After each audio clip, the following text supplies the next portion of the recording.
Hello and welcome to When Grooms Get Engaged, the podcast about a guy's perspective to wedding planning from two guys that are currently trying to survive their own. I'm Steve, and unfortunately Chris isn't available this week, but I am joined by my friend Meng. Meng is a successfully engaged groom and threw a hell of a wedding, so we're going to ask him some questions and hopefully learn from his successes.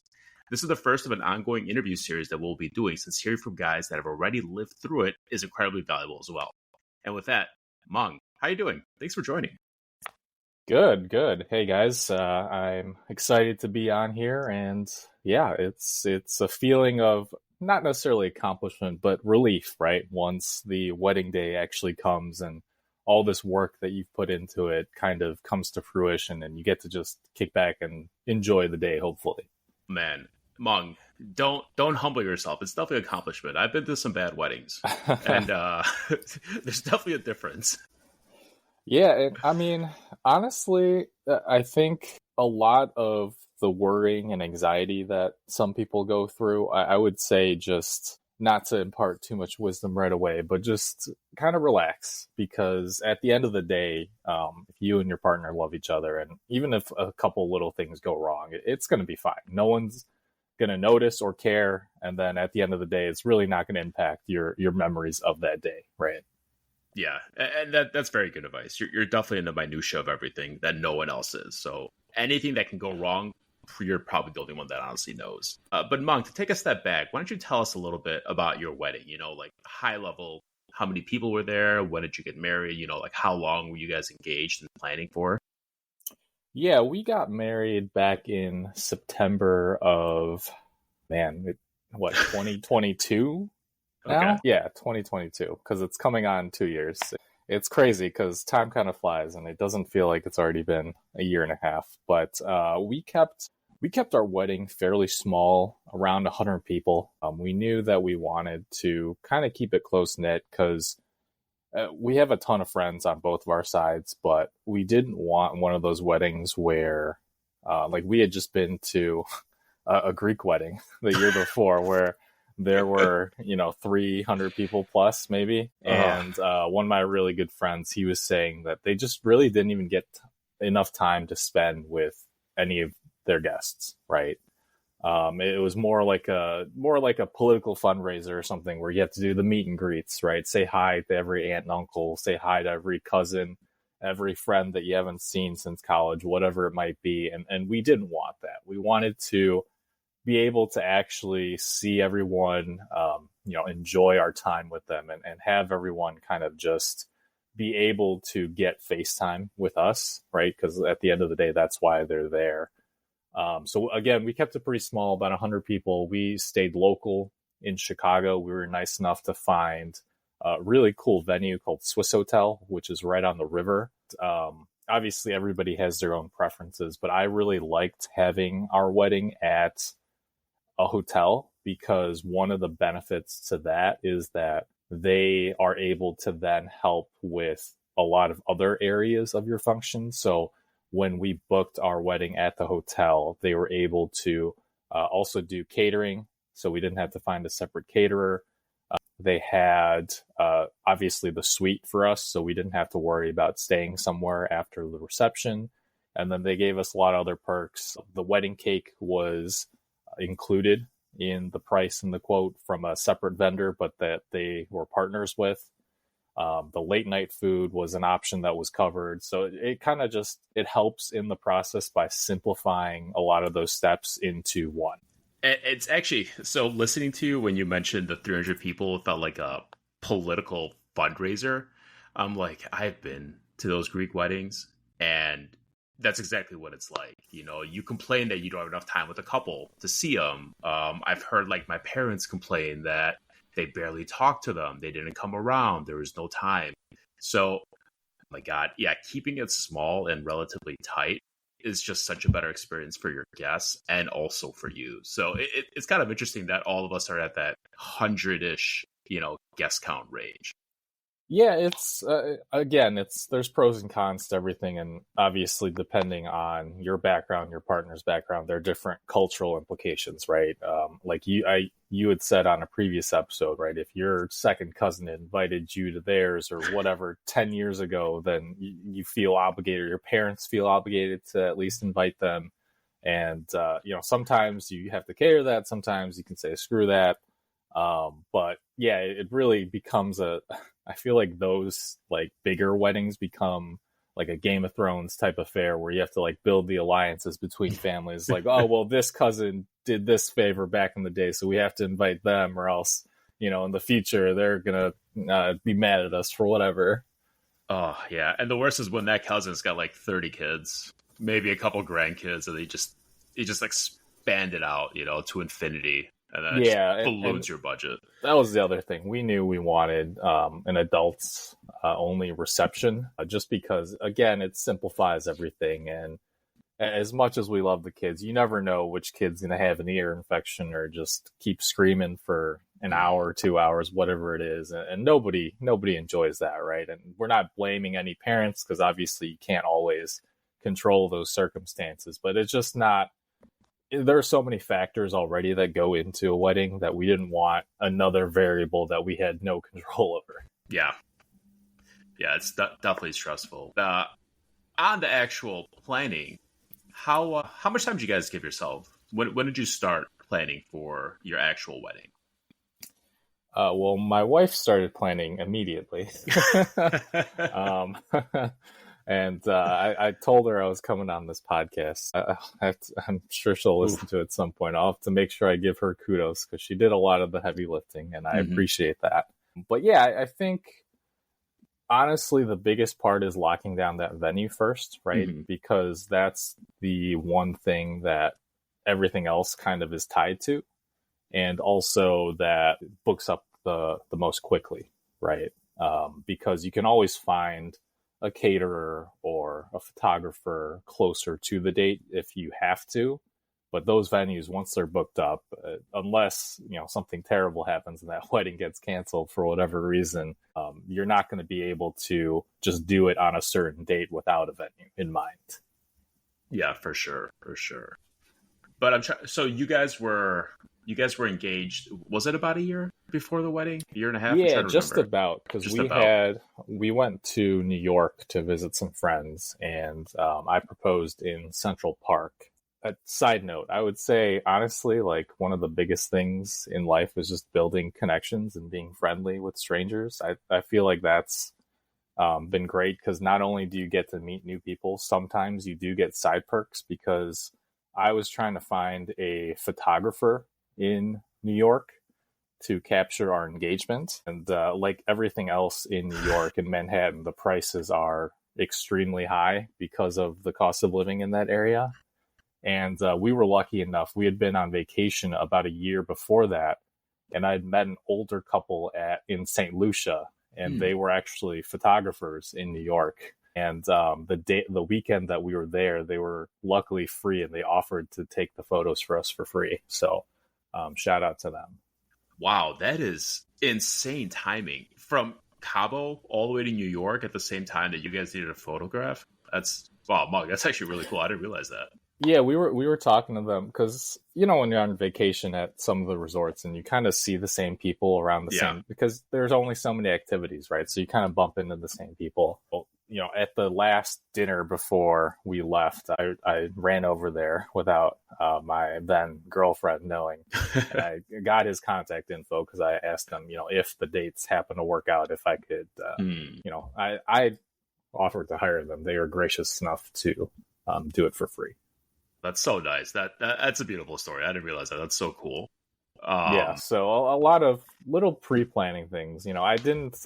My wife will tell you I wasn't super helpful in the wedding planning process itself, but I do have the foresight to think of some stuff beforehand at times. I can't wait to hear her feedback on this episode. I'm sure. Yeah, right. So, in the parts that you were intimately involved, like, was there something that you thought was really easy, or something that was very hard in like the wedding planning process? Yeah, the hardest part is honestly sticking to a budget or at least close to it, Mm, because I think you have an idea of what certain things cost, but then depending on the popularity of certain vendors, they might be able to charge way more than you expected, right? Like, yeah. for example, there was, I can't remember the name now, but there's a couple that does wedding photos in the Chicagoland area that I was actually a groomsman for two separate weddings that had no connection, but it was those photographers. And I really Oh. liked their energy, and, the photos came out great from what I saw. So I looked into them, but because they were so popular and they were so good, they had raised their rates a ton since those two weddings that I had been to. And it just wasn't, we weren't able to do it. Hmm. And that's great for them because obviously they're very successful and people love having them as their photographers.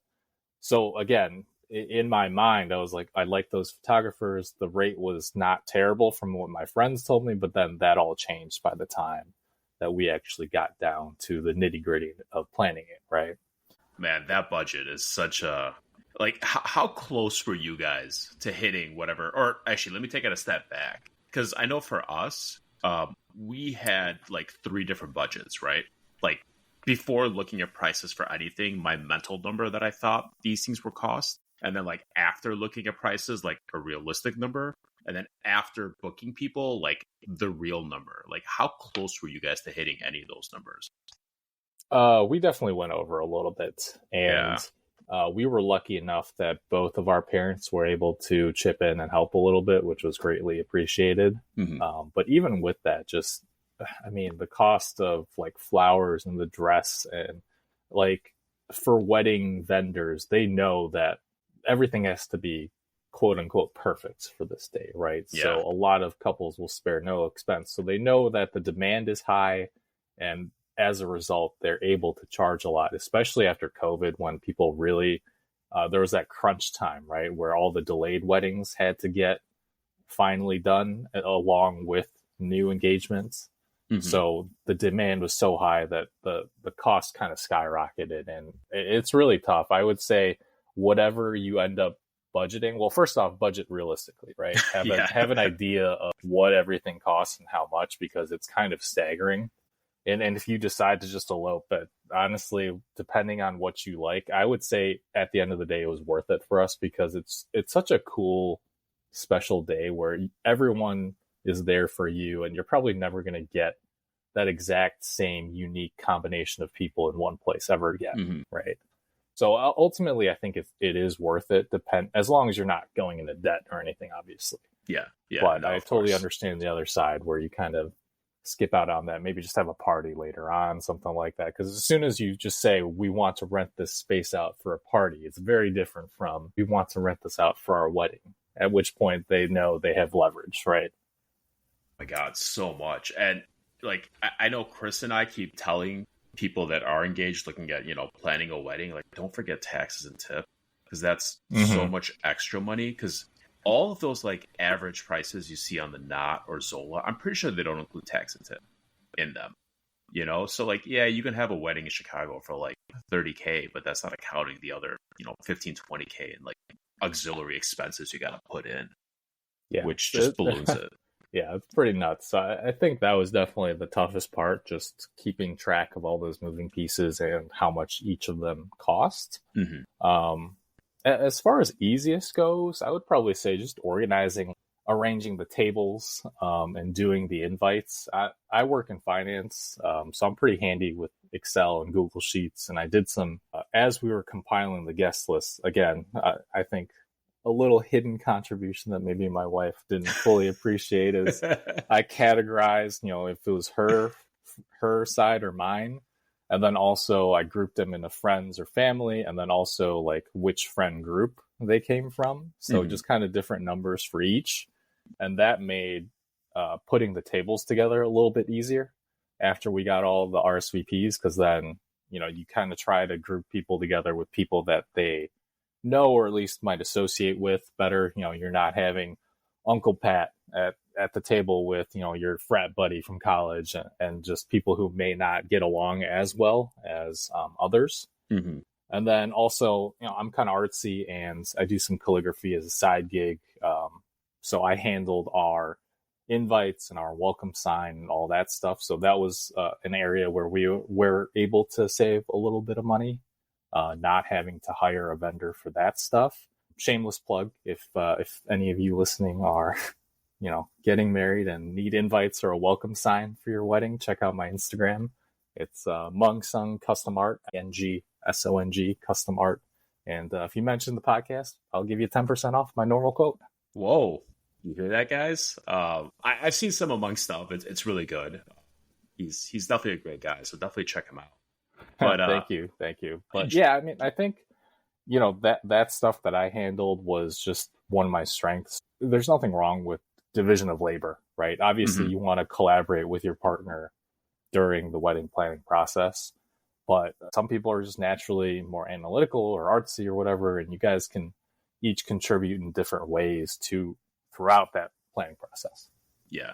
And yes, you do want to collaborate, but like every now and then you will, bump heads a little bit. Is there like something that you guys fought on the most or maybe disagreed on the most that you had to, come to some sort of like amicable conclusion on? Yeah, we didn't agree on the officiating at first, or the efficient. Okay. Not the NBA finals, the officiating. I kind of just didn't know what direction we wanted. So in my mind, I thought it'd be cool to have a friend do it. But she didn't want that. She really wanted a more official figure. Not that she disliked any of the choices, but it just wasn't what she preferred. And we ended up meeting with a couple different vendors. And there was one that I really loved as soon as we were done with our initial Zoom call. And I'll shout out Love Story Weddings in the Chicagoland area with Reverend Brad Hughes, because as soon as we met with him over Zoom, I was like, that's the guy. They were a bit expensive, but he was just so personable and he had this fun energy and vibe while still being formal, which is a hard balance to strike, I think, in terms of being an efficient for a wedding. And ultimately, we were able to negotiate the price a little bit in exchange for him not being at our rehearsal and some other stuff, but we were able to make it work. Initially, it was still somewhat high for an officiant, though, right? Because they're there for 30 minutes to do their thing and then they're out. But really, I loved him. I loved the energy, and ultimately, after we agreed to use him, he sent us a questionnaire over Google Docs with different questions about how we met, how we got engaged, etc., so that he could really tailor the ceremony to us and customize it.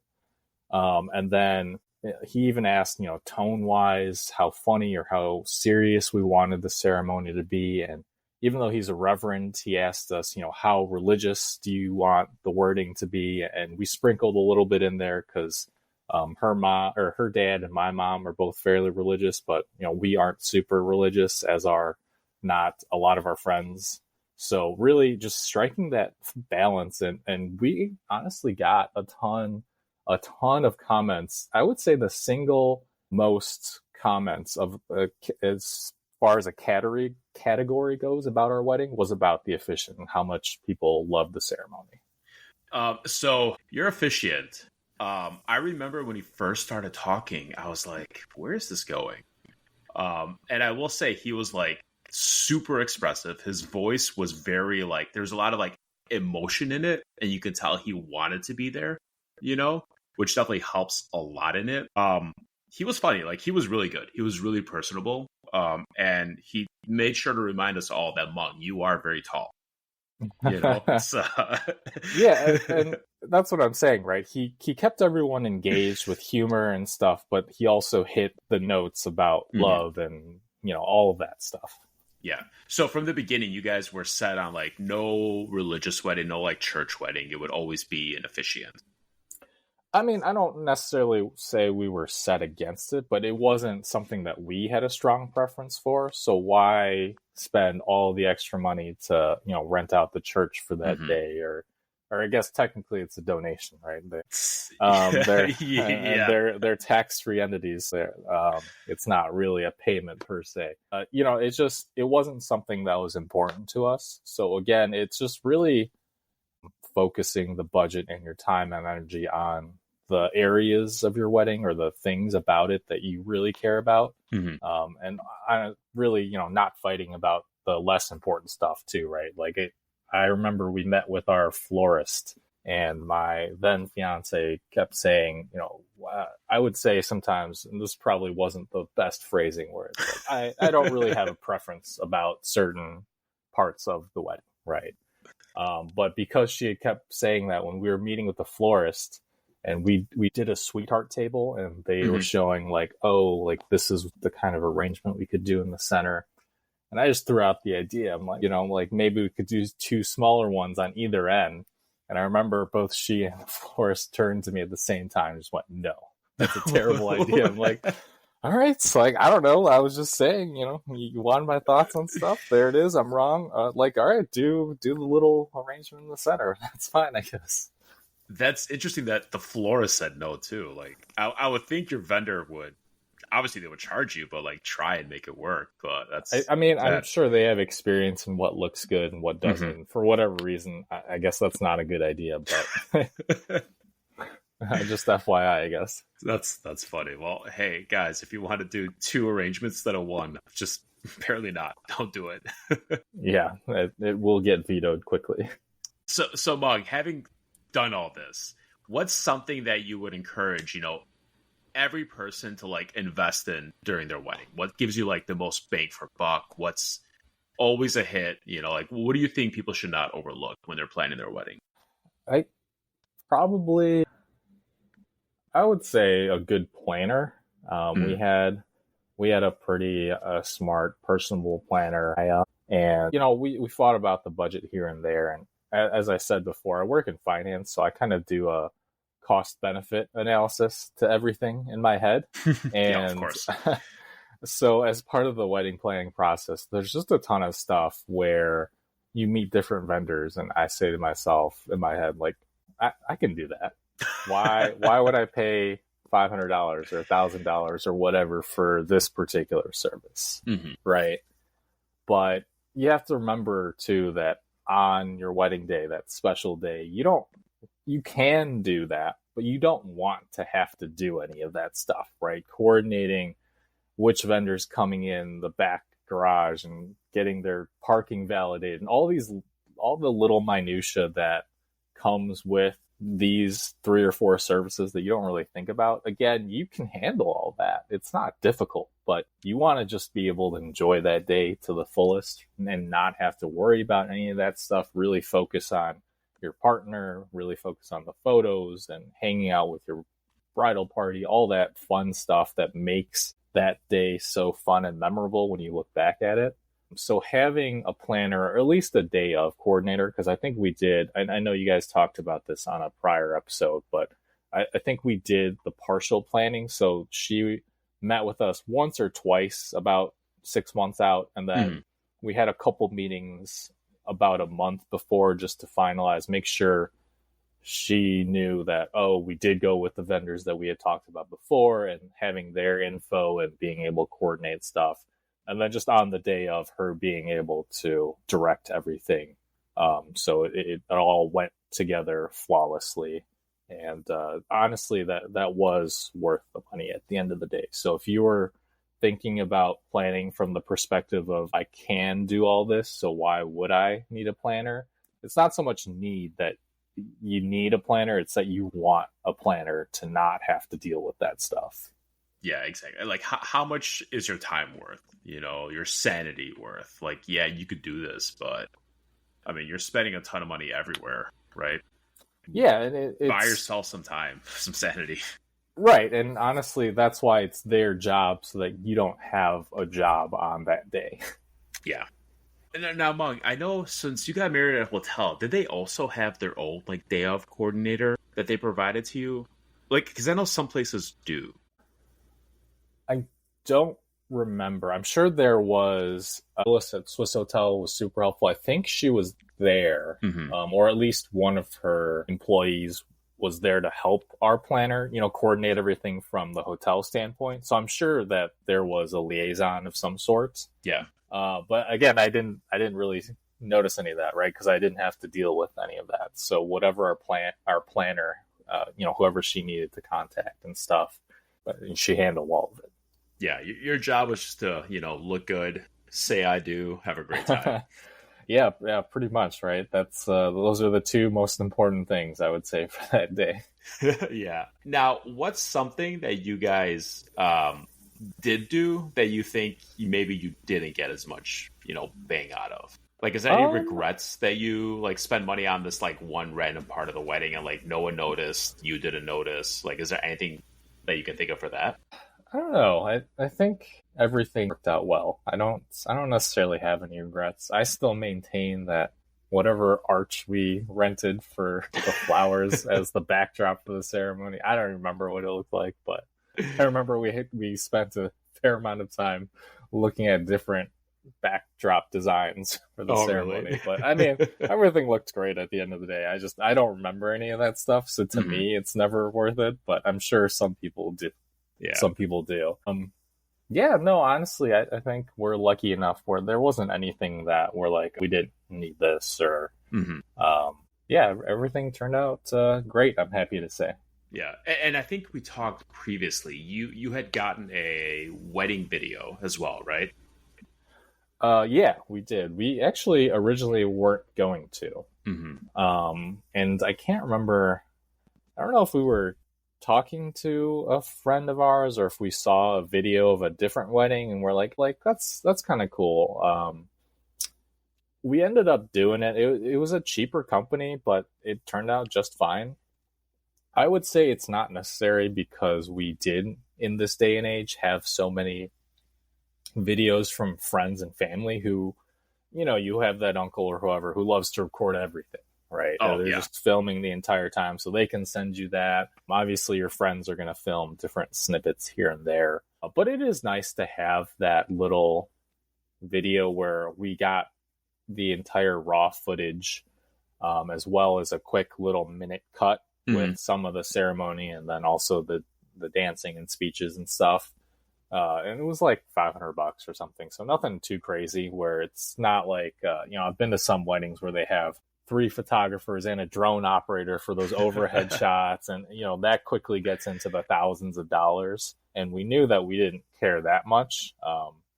Although thinking back now where we did our pictures with the bridal party in this little park outside, it would have been pretty cool to have that. Just not for the price.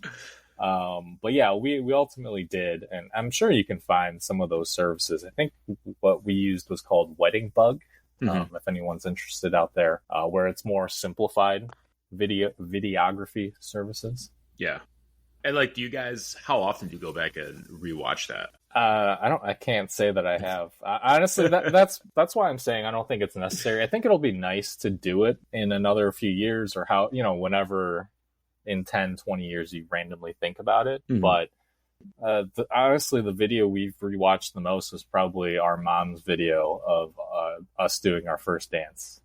So again, from a friends and family video, right? Where that's why I say I don't think the videographer is 100% necessary, but it's nice to have that whole raw footage because no one's there videoing the entire 5 hours or whatever it is. Yeah, for sure. And or at least hopefully not. That on that first dance, was that song choice? Was that all you, or was that your wife?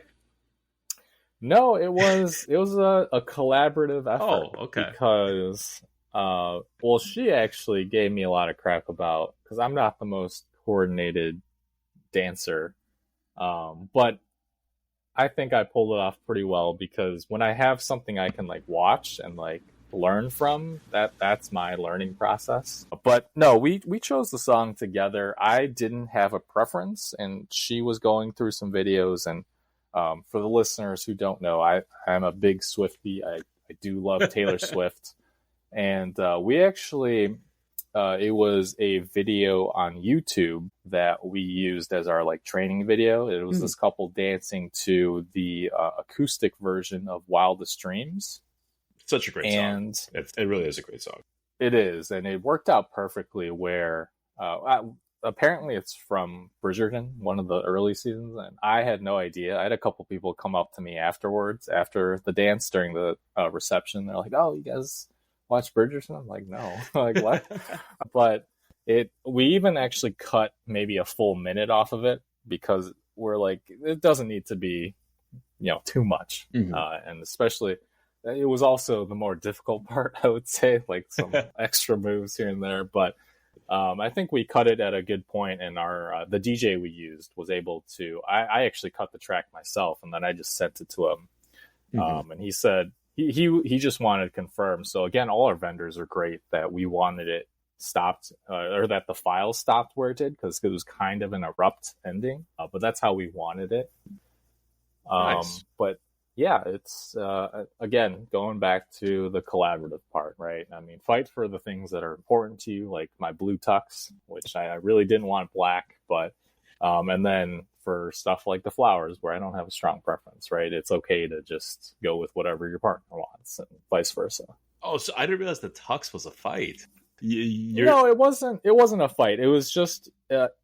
It was one of the few things I knew I had a strong preference for, because one, blue is my favorite color. Okay. And two, I would say more often than not, girls are the ones who have a vision for their wedding, or like kind of like save stuff when they see it. They're like, maybe like for my wedding in 5 years, even though I'm single right now, like this is something I could do.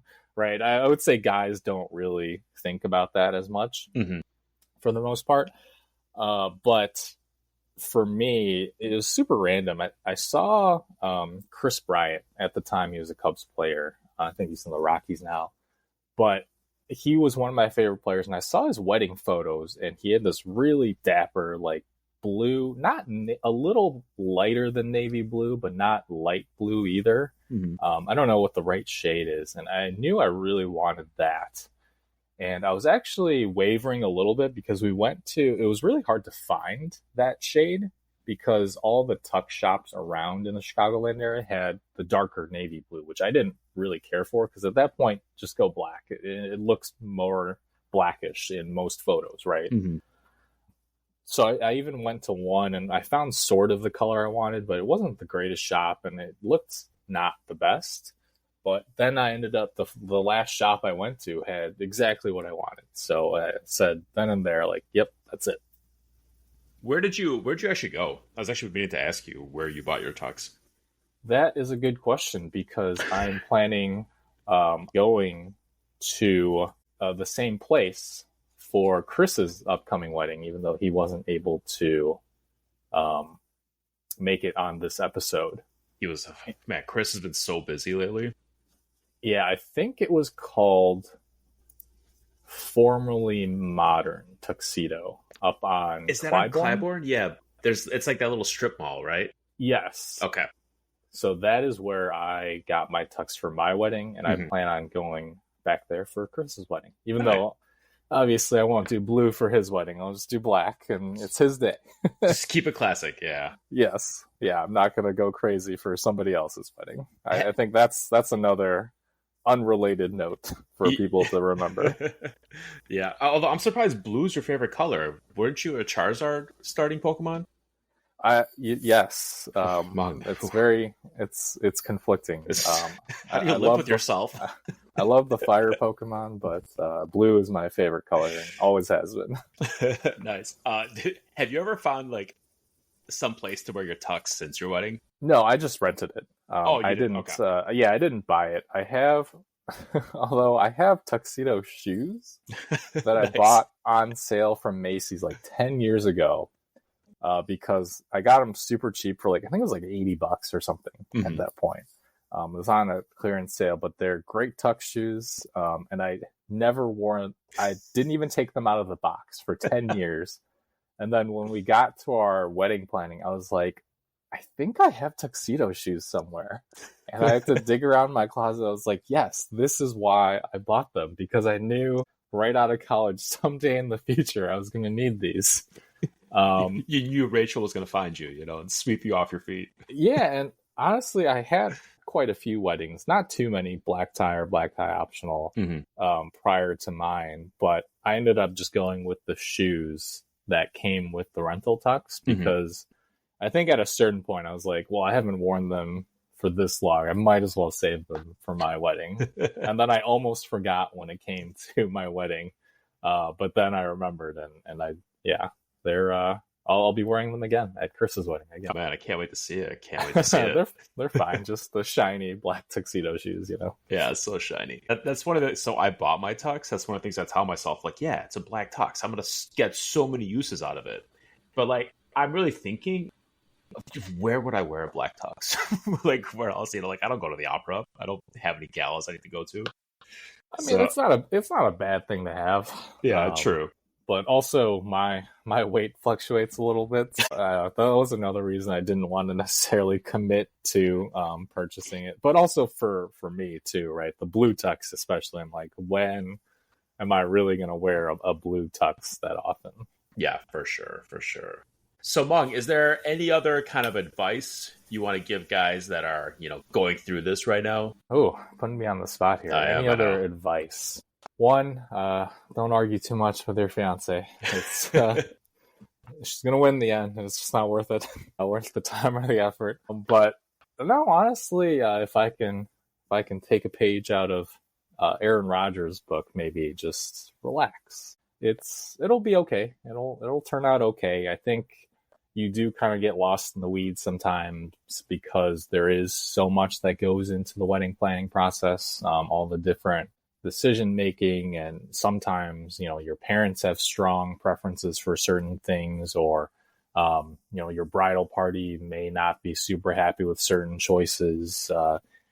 I would say just remember that it'll all be okay, that nothing has to be perfect, because again, no one's going to notice, right? I know some bridal parties who have had arguments where it's like, oh, why do I have to buy this $1,500 dress? And I think our brides, bridesmaids, ended up just doing black dresses of varying lengths, and you know, there wasn't a set design that they had to wear, and I don't think anyone's ever looked at the photos and be like, this looks off. So honestly, I would say for bridesmaids and stuff, you know, as long as the color is the same, or whatever you want to do. I know some weddings who don't even have that, but just stuff like that, or like the bouquet. I think we used some fake flowers from Amazon, but they ended up looking nice. Or maybe we looked into that. Maybe the flower shop did do it. I can't remember. Don't quote me on that one. But I mean, that's the kind of stuff where you don't really remember, right? A year down the line, 2 years down the line, you remember more of the vibes, and obviously you want to get the dress and the tux right, what you want it to look like. But everything else, you know, like the people who love the giant flower arrangements at each table, I've always hated that, because then I can't even see the person I'm talking to across the table, or if I'm walking around looking for a friend or family member that I wanted to say hi to, I can't even see through these giant things. Yeah, all I see is flowers. Yeah, and they're all just going to get tossed at the end of the night. Maybe, you know, your parents or your friends will take some, and that's cool. But like, honestly, it's there for a fleeting moment, and no one's going to really remember the flowers, right? Maybe don't have none unless you don't want any. Or I know one of my friends is a huge, like, Star Wars, Game of Thrones, everything fan, and they did special little, like, 3D printed things instead of flowers, I think, or at least they had it with them. And each table was like a different Pokemon or Doctor Who or something, and that was cool. Oh man, that's so cool. So yeah, just do you. You're not going to remember some of the details from your wedding, which means that your guests definitely will not. So don't get too stressed over, you know, this flower color's wrong, or the arrangement looks a little bit off, or the candle, like, it was a upcharge to get like bigger candle, and I'm like, why? Why would I care about these giant candles that then you can't see, or you're trying to pass the bread through fire, and you're like, Maybe that is the thing, right? Just it's a bread toaster on the table. You just gotta be creative with it. Yeah, so just don't worry too much throughout the process. I know that's hard to do sometimes, but just remember everything is going to be great that day, even if some things go wrong or aren't exactly what you wanted. Yeah, and as a guest to weddings, I know like what I remember from weddings is music, alcohol, and not so much the food, just that the food is not bad. Because it's like I just need enough to, keep the alcohol down. And Mong, I remember with your wedding, like dancing, and then all of a sudden there was late night snacks. I couldn't be happier. That's all I needed. That's my one regret, I would say. Not that I got the wrong late night food or anything, but that we were just so busy like talking to people and dancing that we forgot. We never even went to that area, so we didn't get any of that food, which I heard was good. It was solid. Yeah, it was good stuff. Yeah, so but ultimately it went off pretty well. And I guess a couple final words of advice, just random stuff that I'm thinking of right now. One, a lot of the vendor prices are going to be pretty nuts. It doesn't hurt to ask if they would do a lower price. A lot of places won't, but sometimes you'd be surprised. Like our officiant was able to do a slightly lower rate in exchange for us, not having him at the rehearsal, which we didn't care that much about. Stuff like that, right? You can work with some of the vendors, especially if they're more of the independent contractors than the big companies, right? Because ultimately it depends on supply and demand, right? Who they have asking about them for that date or whatever it is. But sometimes you can negotiate. So I don't think any of the vendors are going to be offended if you ask, right? They're just going to say, oh, we can't do that if they can't. And maybe on occasion they are able to do a slightly lower rate, especially if you talk about stuff that maybe you can give up in exchange, right? Yeah, for sure. I mean, that's definitely a good call out. It like doesn't hurt. Yeah, as long as you do it nicely, right? Don't be like, oh, I'm not going to do this number. Like, what about that? Just be polite about it. Yeah, don't be like, your number offends me, sir. Just go hard. Yeah, there's an art to negotiating when it comes to anything, right? And then just lost my train of thought. There's one other thing I was going to say. Oh no, this could have been the most profound thing.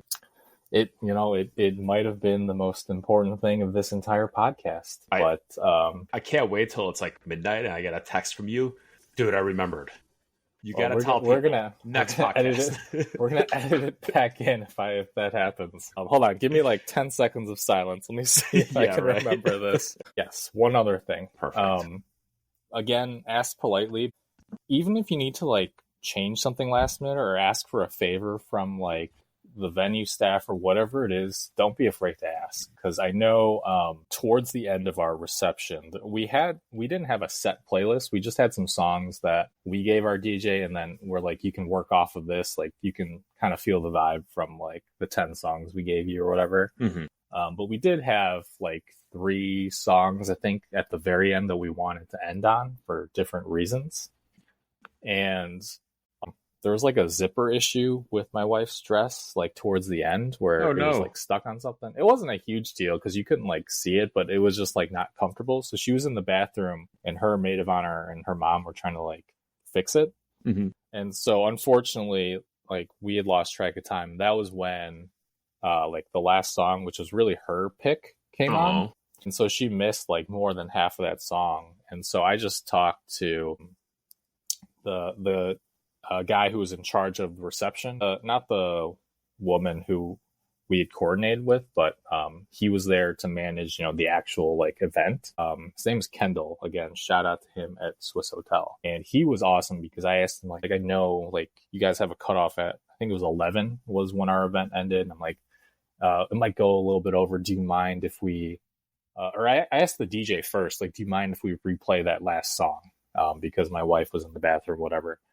And he was like, I don't care, but like, you got to talk to the venue, right? The hotel, because they usually shut us down pretty promptly. But I talked to him, I explained to him, and he was super nice about it. He's like, yeah, we can replay that one song. Like, not a big deal. I end up sending him like a Starbucks gift card or something like a few months later. But yeah, just don't be afraid to ask about stuff. Usually, obviously the venue can't like let you keep partying for another hour or whatever, but for little stuff like that, I think even though they're there for a job, they understand that they're helping create memories and it's your special day. And as long as it's not something crazy, they're happy to accommodate you. Kind of the same tone as that, negotiate with the vendors, right? Like as long as you're doing stuff in a friendly and polite manner, I think a lot of people are more willing to work with you on stuff than you might think. Yeah, just be reasonable. Doesn't hurt to ask. You got a fire in the background. Oh my God, I know there's been so many fires lately in this neighborhood. I don't know what's going on. Well, that's not good. Thankfully, it's not at my place, but a couple blocks down, you still hear it. Yeah, but I think that's all I got. I've kind of hit on all the notes that I've thought of. No, Mung, that was very helpful. I mean, there's definitely a lot of info for me as well. Even though I'm almost done with all my wedding planning, still some stuff to think about because I do have to go back and ask some of my vendors for little things here and there. But I'm sure people notice that you do have a lot of sports analogies. Is there anywhere else people can maybe hear about your thoughts on sports? I wasn't going to plug anything dude, other than away, my Instagram earlier. If any of you future grooms out there care about fantasy football, I do a couple of fantasy podcasts. A redraft-focused one is called Fantasy Football Addicts. You can find them on all the usual platforms, Spotify, Apple Podcasts, whatever. And then if you play Dynasty, I'm a co-host on the Smash Accept Dynasty podcast. So if any of you are interested in that, beyond just the wedding advice. But it's been fun, Steve. I honestly forgot about some of this stuff. I woke up this morning and my wife's like, "Are you going to prepare for this podcast?" I was like, not really. And she sent over a Google Doc from our planner. She's like, "This might be helpful." Really? And then I was like, "I don't remember the password for this, so it would be helpful, I'm sure, but unfortunately, we're a little beyond that." But I appreciate her trying to help, and again, shout out to her because she definitely did do a lot of the planning, and it was a great time. I'm sad that I cannot make it to yours, Steve, but I'm looking forward to the photos and videos of what I'm sure will be a perfect day. Yeah, Monk, I can't wait to Photoshop you into some of them. I'm okay with that. Just have me rising out of the ocean like Aquaman or something. Monk, we're in Greece. It's gonna be Poseidon. Come on, sorry. Please. Yes, that is Poseidon. offensive, sir. Okay, that's my bad. It's my bad. But yeah, Monk, thanks for hopping on. Thanks for imparting some knowledge and wisdom. And everyone, where to follow Mung. I follow his podcast. His calligraphy is great, so definitely check him out. Thank you. Yeah, this was fun. All right, everyone, we'll see you next week. Chris will be back in full swing, and we are going to be doing more of these interviews with more guys who have, successfully completed their wedding. And just get a look out for that. All right, thanks, Mung. I'll see you later. Yep. Bye, Steve. Later.